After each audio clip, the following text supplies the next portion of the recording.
What's going on, guys? It's Clutch Hoops here, and today we're going to be talking about the 10 riskiest prospects in the entire 2020 NBA draft class. This group of young players is so much different from the past year's draft prospects because there is so much uncertainty towards the top, and at least 10 players could be picked in the top 5.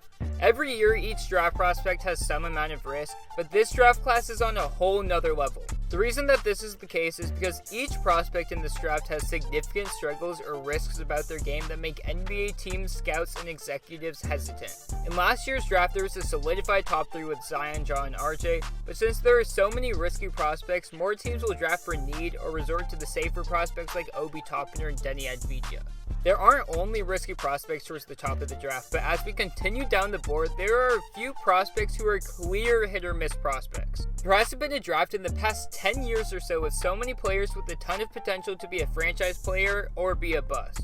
Obviously, as draft prospects are ranked lower, they will have more questions and be even riskier, but in this video where they are ranked and taken in mock drafts will have a huge effect on their riskiness. So with that out of the way, let's get right into the 10 riskiest NBA draft prospects. Number 1, Cole Anthony. The North Carolina product has not had the most productive season at North Carolina as he's averaged 20 points, 4 assists, and 6 rebounds on 38% from the field. Cole has been put onto a Tar Heels team that is so bad that Sean McDonough, a college basketball announcer who has followed college basketball for over 20 years, said that other than Garrison Brooks, no other North Carolina player would even be in the rotation of any other UNC team in the past. So this team is historically bad.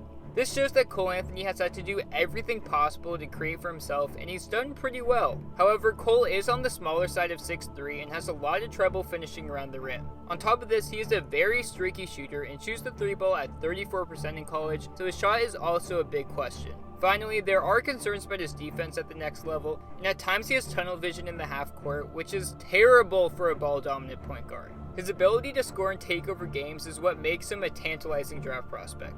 There have been positive signs with respect to his tunnel vision and 3-point shooting, but spending a top 8 pick in hopes that these things will get better is very risky. Number 2, Scottie Lewis. Currently, Scottie Lewis is ranked as an early second-round pick, but coming out of high school, he was ranked top 10 due to his athletic abilities. If you look at his stats, he looks pretty disappointing, but the deeper you look, the more positives you see. He's only averaging 8 points and 4 rebounds in 28 minutes, but he does shoot 36% from 3-point range, over 80% from the free throw line, and averages over 1 steal and block per game. He is a 6'5" shooting guard / small forward out of Florida, whose game revolves around his athleticism. His speed, quickness, and vertical explosion will make him able to guard the 1 to 4 at the next level, and the best thing about his defense and game overall is his effort. There's not one single player in all of college basketball who plays with more intensity and effort the entire game. He has been disgustingly awful scoring, creating for himself, and making decisions, but his athleticism, shooting, and effort will make him one of the most interesting prospects in the entire NBA draft. Number 3, Lamelo Ball. There is no doubt among every NBA draft scout that LaMelo has the most talent in the entire NBA draft, but then again he shot 25% from 3-point range in Australia. His playmaking, creativity, and passing are already elite, but he has so many concerns with his shooting percentages, decision-making, and defensive intensity. He has all the potential in the world, but there are concerns that he needs to change his mentality in the NBA. Hopefully he can do this, and a team like the Knicks or something will get a player to save their franchise. If you want to know more about him as a prospect, check out my last video because I did a full in-depth analysis of him.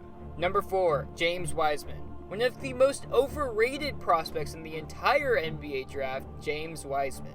He's 7'1" with a 7'6" wingspan, weighs 236 pounds, and is still 18 years old. This has allowed him to dominate terrible teams in college where he averaged 20 points and 10 rebounds in 23 minutes per game. He is athletic, a top-tier shot blocker, and has ideal physical traits for a center, but lacks fundamental necessities for the position. Wiseman can't space the floor yet, clogs the paint, has below-average hands for catching lobs and finishing dunks, has terrible defensive instincts, and can't shoot from the perimeter. Jonathan Wasserman also posted about a 3-minute long video on showing how James struggled versus Oregon, which shows all of these weaknesses above and even more. In his defense though, his sample size is small as he's only played 3 games this season in college. His potential is through the roof and he could be a better version of Joel Embiid, but in all reality there's a decent chance he's a complete bust. Number 5, Killian Hayes. The French point guard is the biggest project in the entire draft because he lacks a right hand. Killian is great in the pick and roll, excels at passing, and sees the court very well, but with his left hand. The big question about his game is whether his right hand will improve significantly, and if it does, we could be looking at a player similar to D'Angelo Russell. His offensive game, shooting, and incredible step back move is so advanced for one of the youngest prospects in the entire NBA draft. There is so much potential for him to be great, but without his right hand, defenses will be able to stop him because he will need to be able to keep defensive honest with his average physical capabilities. He's ranked way too low as he's ranked in the top 15, but should be in the top 10 by draft night, so this is a pretty big risk. Number 6, Tyrese Maxie. This man could be the next Donovan Mitchell or the next Zaire Smith. Tyrese Maxie is a 6'3", 200-pound shooting guard out of Kentucky who is averaging 14 points, 4 rebounds, and 3 assists per game. He doesn't have blazing speed, but his change of speed and ability to score at all 3 levels is the reason he's so highly regarded among NBA teams. He can score at will and has been able to finish around the rim very well, even though he is undersized. In these past few games, he has shown the ability to create shots for his open teammates at an elite level, but his decision making is still a bit inconsistent. On top of this, he only shoots 28% from 3-point range in college, and he has a low release point on his shot. His shot actually does seem like it will correlate to the NBA very well, but the fact he's had a lot of inconsistencies in his game where you think it'd be a strength is very scary. He's projected to go in the late lottery or a bit outside, so he isn't the biggest risk in the draft class. Number 7, Jalen McDaniels. Jaden is one of the most physically gifted players in the entire draft class as he's 6'10" with a 7-foot wingspan and very athletic. With these physical intangibles, it's almost certain that he will be overdrafted due to the amount of potential that he has. At Washington, he has not played very well as he's averaged 13 points and 6 rebounds per game on 33% from 3-point range. These stats are very average, but for a player that is ranked in the top 15 by ESPN, they're terrible. He will get overdrafted because of his incredible physical attributes, which is the reason he is one of the riskiest prospects in the entire draft class. He's the biggest hit-or-miss prospect in the entire draft. Number 8, Nico Mannion. He has been so inconsistent at Arizona as he has averaged 13 points and 5 assists in 32 minutes per game. He's 6'3" with average NBA athleticism that will make him a poor defender and finisher in the NBA. He has only shot 32% from 3-point range in college and will need to improve significantly to be successful in the NBA. His passing is great, but he doesn't have an elite NBA skill, which is the reason he's not in the top 10.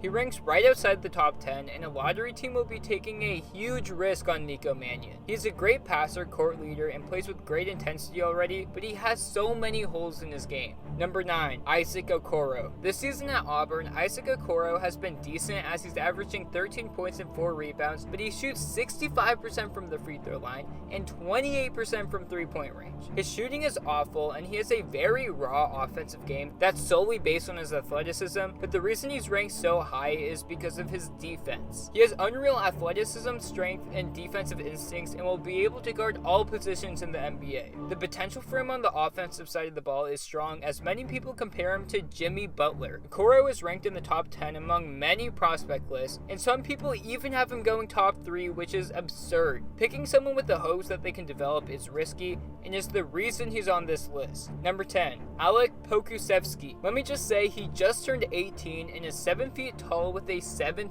wingspan. He projects to shoot the 3 ball at 36% in the NBA and has been a decent scorer off the dribble. Everyone is comparing Alec to KP, and for this reason his stock is on the rise. He does lack strength, ability to finish in traffic, and effort on both sides of the ball. He will need to work extremely hard to become a good NBA player, but he's shown absolutely no signs of working hard overseas. I wouldn't be surprised if we see him go top 15 in the NBA draft, and he has an incredibly high bust rate, which is why he's a huge risk. Tell me what you guys thought about this video, and if you think that any NBA draft prospects were left off of this list. Also, were there any prospects that you guys think should have been left off the list as well? I hope you guys enjoyed, and if you did, make sure you leave a like and subscribe. With that said, I'm out, and peace!